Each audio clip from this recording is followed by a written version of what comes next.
continues. We, the American people, held hostage. We are still in the clutches of the hostage crisis known as the Clinton presidency. Folks, I've got to tell you something. We got a very busy show tonight, and I got to be real fast about everything I do. You know, I went back to the control room just a moment ago to make final arrangements and to discuss final changes in tonight's show. And I see Joel Parks sitting back there in the control room, and there's a stack of quarters.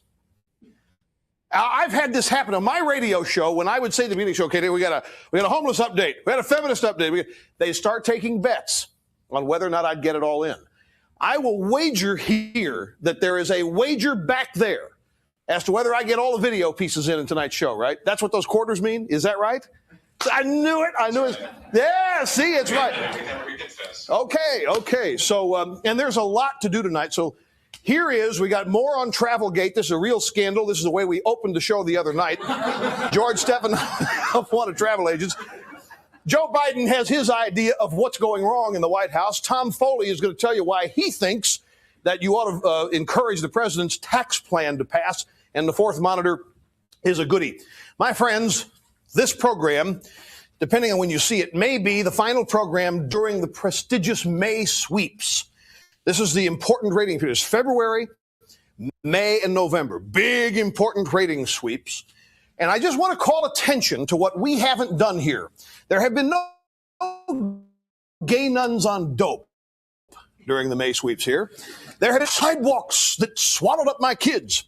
We haven't done multiple orgasms, but no multiple partners. We haven't had an endless parade of authors or guests. We haven't had a band leader. We had nothing but you and me, and our ratings are doing this, proving that you don't have to sink to the lowest common denominator in America to get people to watch your television show. Just want to point that out. Thank you. That's absolutely right. Also, a very quick thing, the Reagan years, the last 12 years, decade of greed and selfishness, right? Everybody says we've got to change what happened in the last 12 years. Guess what? 1992, Americans donated more to charity in 1992 than in any year since 1963. Actually, the percentage of their income donated to charity, a greater amount than any year since 1963, proving once it's another bit of evidence that the notion that the 80s was a decade of greed and selfishness is a lie. It is not based in fact. It's just part of the fraud and deceit that we get from this administration. Monday night, my good friend Mary Madeline asked me if I would come on a show that she was beginning with Jane Wallace called Equal Time on CNBC. I said, sure, Mary, I would love to do it. Anything I can do to help. I've met Jane. I like Jane. I know Mary, know them both very well. Did the show. Great show. It was a great show because I was on it. It was their first show. You know, first shows, you get nervous.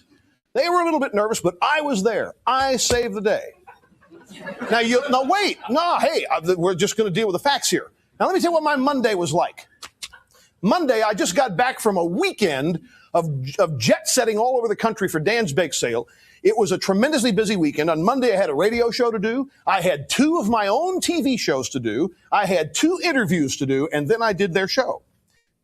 Today, in the Philadelphia Daily News, or the Inquirer, whichever it is, Gail Schister does a story in which Jane Wallace complains that I was too talkative, that I monopolized the show, that I wasn't interested in exchange of ideas.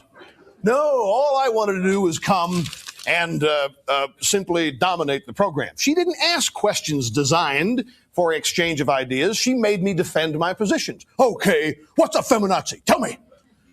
And she didn't. Okay, when I finished that, okay, then what about gays? And I said what I had to say about gays. I think to blame the guest for a successful show is really weird. Really, really weird to blame the guest for a good show. Well, so we're going to show you a clip from this show. Now, you see if I'm talkative. You see if I am part of a gab fest. You see if this is a representative example of me dominating and using the show as a bully pulpit. Here's cut 1. Take a look.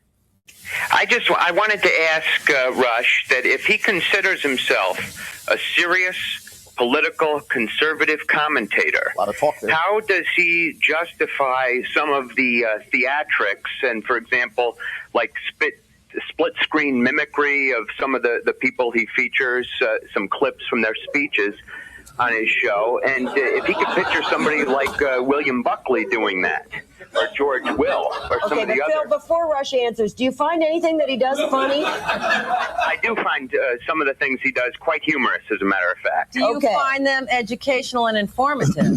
Some things that Rush says I do find educational and informative, and other things I very much disagree with. And he's an expert, though. I think he's a wonderful entertainer. Have at it, Rush. All right, Can he be an entertainer and a serious commentator? There's an easy answer to this question. I was just asked this question today in a little bit of a different way. I have chosen radio and television as my primary stages, and these are businesses. And so if I'm to succeed, I have to satisfy the business requirements for both radio and TV. There are certain, and they're media, and they are showbiz. I am not going to apologize for having perfected my showbiz approach to what I do in both media. George Will's a columnist. He does what you have to do as a good columnist. Buckley is an intellectual, and Buckley has chosen the forum that he is most comfortable with to get his message out. I think I'm redefining the way a lot of things are done on radio and television, and, the pioneers take the arrows. I do consider myself a serious commentator in that I'm very honest with people about what I believe, and the idea is to communicate it. So there you have it. I think it was clear communication. I think it was an example of me being polite. I listened to the caller ramble on, and then I listened to Jane try to answer the question for the caller instead of me answering to whom the question was asked. And even at that, I made the show. We'll be back with the rest of our show right after this.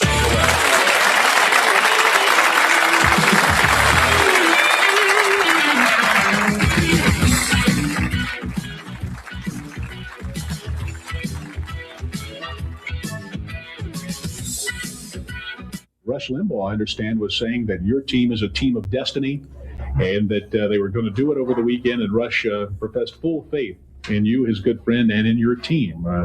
That vote of confidence help you, or what do you think about that whole thing from the Rush man? Well, Rush is not God, but he's about the next best thing that we have. So if Rush says it, you can be pretty sure it's going to come true.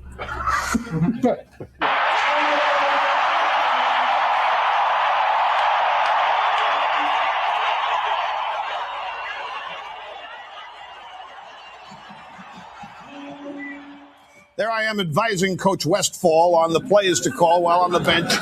The Phoenix Suns, that was Charles Barkley. We'd like to congratulate him here. He's named the MVP of the National Basketball Association this season.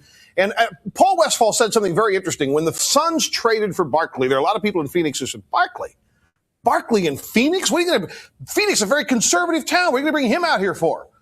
And Westfall said, well, I've listened to Rush Limbaugh, and I know what conservatism is. Barkley is the epitome of conservative. He's a guy who's overcome a lot of obstacles himself. He's become one of the best at his profession, reached the pinnacle, didn't do it with anybody's help, didn't ask anybody for assistance. I mean, he's right out of the Rush Limbaugh conservative mold, and Phoenix is conservative. Why, I think it'd be a great match, and it has been, and I'm happy to have been even a peripheral part of it. All right, got to go fast. February this year. Remember, they announced the White House staff cuts, the first of many webs of deceit woven by this administration.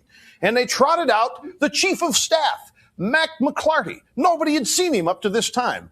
I had this to say about Mac McClarty back in February on this show. Watch this. This is Mac McClarty. This is the chief of staff. Isn't it strange we've been into the administration 3 weeks and this is the first day this guy's popped out of his hole? Normally, chiefs of staff, they're out there taking the hit on everything. If this administration were Republican and the chief of staff were Sununu, they'd already be calling for this guy's ouster for ineptness. But he is just coming out of the woodwork now, folks. And he did so to announce the staff cuts today. If he thinks this was tough, wait till it's time to start handling the cover-ups that are sure to come in this administration. He's really got a challenge. Cover-ups in this administration, and the first cover-up has begun. That shows that I am a prognosticator, my friends. You should have been applauding that. People are sitting here in awe. Audience is going, whoa. All right, so what's the cover-up? Well, the cover-up is a whole bunch of things. First off, it's Travelgate, but more importantly than that, It is the use of the FBI to fire 7 people and then hire them back in the White House for the express purposes of allowing Clinton's friends to take over some of the business. Now, before we get into the latest developments, let's take you back to the period following the election. So I think it's last November, maybe December. And Clinton, you remember the woman in the State Department who it was said investigated, I think it was Elizabeth Tam Posey. She investigated to see if Clinton had any record of irregular behavior while a student at Oxford when he went to Moscow. Remember all the controversy? There were a bunch of rumors, and it was discovered that somebody in the State Department had looked into his file. Here's what he said if he ever found anybody doing anything like that in his administration. Watch this. I'm glad Miss Tam Posey had to leave her job about 6 weeks early. I thought that was an appropriate thing to do. I don't know that I know enough to give you a final judgment. Let me just say this.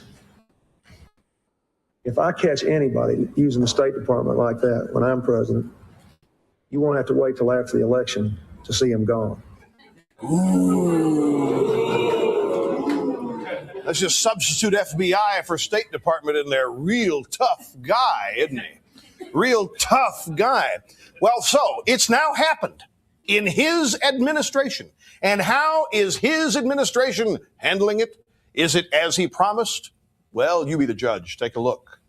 It had nothing to do with any decision except to try to save the taxpayers and the press money. I knew it was going to be done, but the decisions were entirely theirs. It's a decision by the Attorney General and the FBI. Talk to the Attorney General of the FBI. I knew it was going to be done, but the decisions were entirely theirs. For one thing, this issue was never an issue. It never occurred to anyone to make it an issue until Zoe Barrett voluntarily disclosed it. So no one knew. I simply can't tell you that I know something I don't, though. I literally don't know anything other than what I told you. Hey, it's not my fault. It's not my fault. Well, you know, remember what I said, Harry S. Truman? The buck stops here. Bill Clinton, the buck never got here. There's more on this when we come back. Don't go away.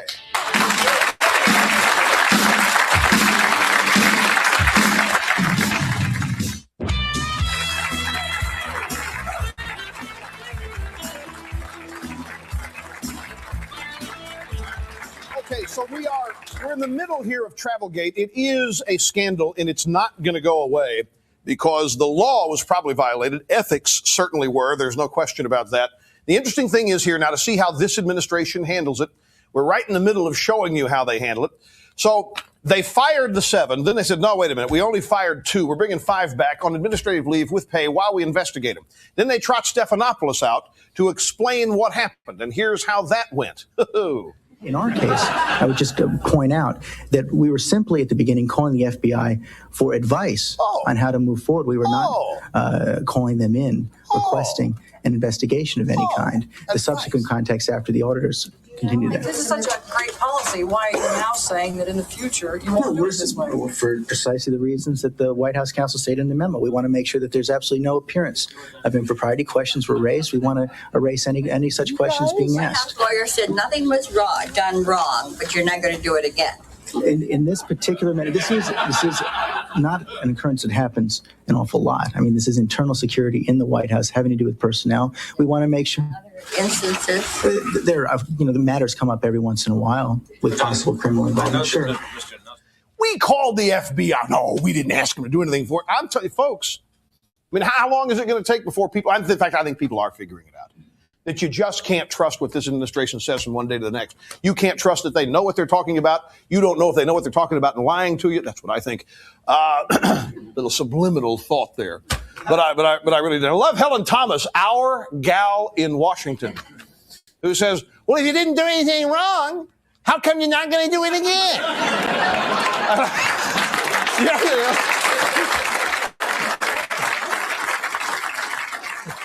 Everything's going down the drain, as she once said. So what does Newt Gingrich think of this? Here's what he thinks we ought to do. I think people need to be dismissed. I think there needs to be an independent counsel appointed by Attorney General Reno. And I think any steps short of that are completely inadequate faced with a potentially real threat to the system. Now, that's the Republican side. We want to be fair. We're balanced on this show. Let's go talk to Joe Biden and see what he thinks of this mess. It just seems to me to be a case where inexperienced people in Washington. Wait a minute. Wait. Hold it a minute. Hold it just a sec. Hold it a minute. I did not say I want. Were we running men's hair now ads? I want Joe Biden. I don't want a men's hair commercial right now. What are you doing? That's it, Rush. That's not Biden. That's a guy in a hair commercial. Where's the picture that we had in the monitor up here when we? What's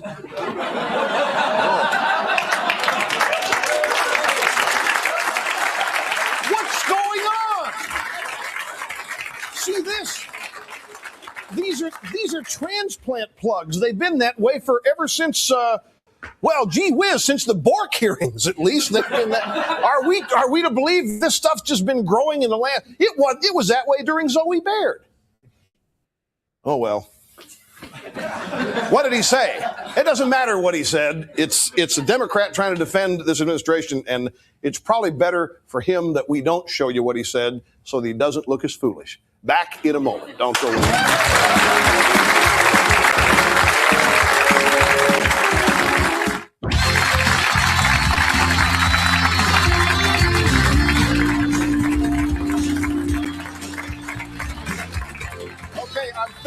They're going to vote in the House of Representatives on the president's tax plan. It's a big vote. They ought not pass this. A tax increase, the absolute worst thing that could happen for you and for this country. And it's going to be a close vote. Tom Foley, Speaker of the House, had this to say on Wednesday on the eve of the vote. Watch this. President Reagan in 1981 called for the reduction of taxes. Unfortunately, those reductions combined with higher defense spending and a recession got us into the kind of problem we're in today in terms of the deficit. But it was relatively easy for him to get support from the country to lower taxes. This is a harder part. Cutting spending and raising taxes to deal with a deficit is not popular. It's not easy, but it's terribly important. It's critical, in fact, to our economic future. And I think the president should be commended for taking the tough choices. Congressman, let me tell you something. We cut taxes and doubled revenues to the Treasury. You guys just outspent even the previous Congress before you. This was not a Ronald Reagan problem. And Ronald Reagan had a Democrat Congress. Clinton has a Democrat Congress. This stuff ought to be sailing through like hot knife through butter. But it isn't, because it's a bad plan. I understand you got to be out there supporting this plan, but it's a bad plan, and the best thing that can happen for this tax plan is for it to go down to defeat. Now, there are alternative plans out there, but the Speaker seems to ignore those. Watch this. Neither the Republicans in the House, nor Senator Boren's proposal, nor any other, nor Mr. Perot's, nothing is both equitable and effective as this plan is in dealing with this issue at this time. That it's very important to the economic future of the country that we take this action after 12 years of large-scale drift on the deficit, growing year by year with the debt now imperiling our economic future. This is a tough kind of redress that has to be taken in policy, and it's consciously a difficult vote, but it's one I think that members are ready to take. Blah, blah, blah. That's the rhetoric of a political dinosaur. Everybody knows that Ronald Reagan's tax cuts did not cause the deficit, because more revenue flowed in. There were alternative plans. John Kasich from Ohio presented one that even Perot likes. It's one that has no tax increases whatsoever. The Boren plan he's talking about, it was a better plan. The Clinton presidency said, give us specifics. They showed them specifics. The Clinton people wouldn't talk to them. You are not hearing the truth from Speaker Foley on this. Now, finally, as I win the bet, by getting all these clips in there, there's a teacher. Don't distract me back there. There's a teacher, Longview, Washington, Larry Wagle, was suspended Tuesday without pay for 2 weeks for giving his students extra credit for buying condoms. Here's this guy. It saves kids from getting AIDS. If you want to figure it all out, I bet you that you probably save 5 or 6 or 7 kids for every one that you endanger by any encouragement toward promiscuity. I expect I might lose a battle, but I hope to win a war. How do you like this guy's odds? You lose 1 for every 6 that you save. I ran the numbers. 1 out of 6 is about 16%. That means if 16 people get on an airplane, and the pilot says, or if 100 people get on an airplane, pilot says, 16 of you are not going to make it. Do you think all 100 are going to get on? I mean, this is absolutely crazy. And he says, in danger, that means lose. I like abstinence. The odds are much better there. It works every time it's tried. See ya. Services provided and promotional fees paid by the following. Rush Limbaugh's Wardrobe by Rochester, big and tall. Send your Rush video to The Rush Limbaugh Show, 515 West 57th Street, New York City, New York, 10019.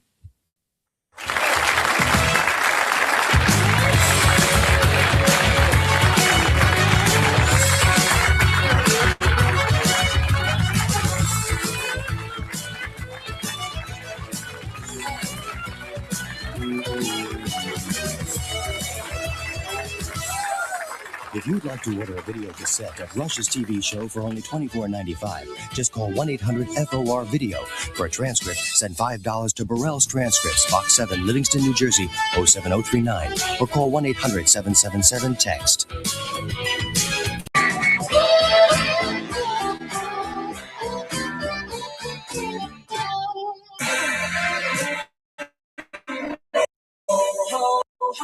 It's magic.